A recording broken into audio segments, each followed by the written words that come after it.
बिहार गर्म पछुआ की चपेट में है। एक धधकती भट्टी के रूप में बिहार तब्दील होता जा रहा है। शनिवार को भी बिहार तपेगा और रविवार को भी। हालांकि शनिवार को कुछ हिस्सों में हल्की बारिश हो सकती है, खासतौर पर चंपारण क्षेत्र में और भोजपुर के आसपास के इलाकों में। लेकिन ये बारिश भी ठीक वैसी ही होगी जैसे गर्म तवा पर कुछ बूंदे डाल देते हैं और भाप बन जाती है। यानी कि ये बारिश का कोई मायने नहीं है। ये थंडरस्टॉर्म की बारिश है और पश्चिमी विक्षोभ जो पश्चिमी हिमालय में बरसात करा रहा है हल्की फुल्की, वो उसी का असर है। फिलहाल पूरा बिहार इस वक्त जबरदस्त पछुआ हवा की चपेट में है। 30 से 40 किलोमीटर प्रति घंटे की रफ्तार से बह रही इस हवा ने पूरे बिहार को अपने आगोश में ले रखा है। हम उदाहरण के लिए शुक्रवार को बिहार के 12 जिले ऐसे थे जहां 42 से 44 डिग्री सेल्सियस के बीच तापमान रहा। सबसे अधिक 43.9 डिग्री शेखपुरा में रहा।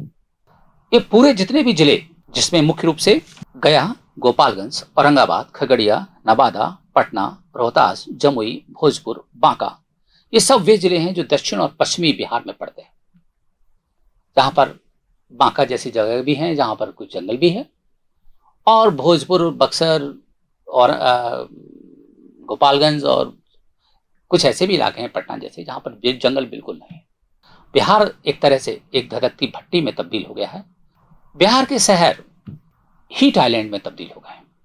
यहाँ आने वाली सूरज की सीधी किरणें कंक्रीट के जंगल में समा जाती हैं और वो वापस शाम को, जब भी उनको वापस परावर्तन होता है, उतनी ऊष्मा वापस नहीं जा पाती। इसकी वजह से दिन की तपिश रात तक महसूस होती है।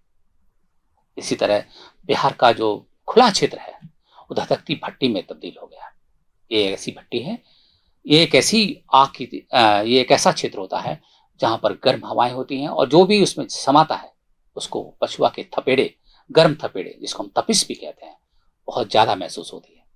ऐसे दौर में शुक्रवार के दिन लगभग 2 से 3 घंटे 12 से 3 बजे तक एक अघोषित कर्फ्यू सा लग गया लगभग पूरे बिहार में।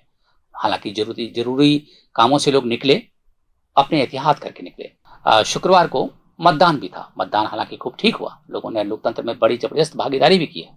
60% से अधिक वोट पड़े हैं। लेकिन इसके बावजूद ये कहना होगा, इस तपिश ने पूरे बिहार को परेशान कर रखा है।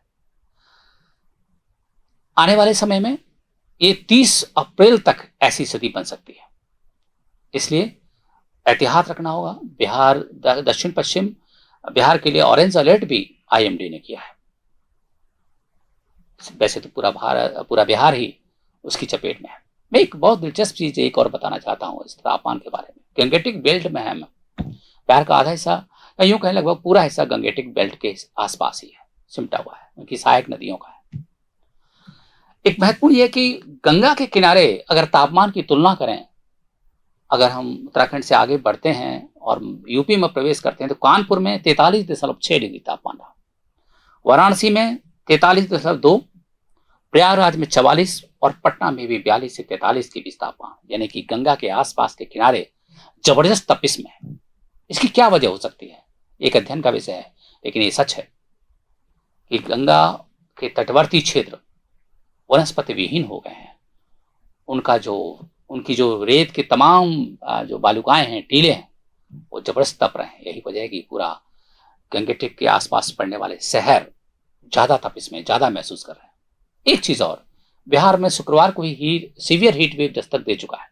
सीवियर हीट वेव 6.5 डिग्री से अधिक तापमान जहां सामान्य से अधिक हो जाता है वहां होता है। ये उत्तरी बिहार में खास तौर पर सीवियर हीट वेव मात्र 41 डिग्री तापमान पर दर्ज हुआ है। इसकी व्याख्या अलग से की जा सकती है, क्योंकि उत्तरी बिहार में तापमान, लंबे समय का तापमान देखें तो दक्षिण की तुलना में कम रहता है। इसलिए वहां औसत तापमान दक्षिण के औसत की तुलना में कम है, इसलिए वहां पर हीट वेव ज्यादा महसूस होता है। धन्यवाद। प्रभातखबर.com, विश्वास वही, रफ्तार नहीं।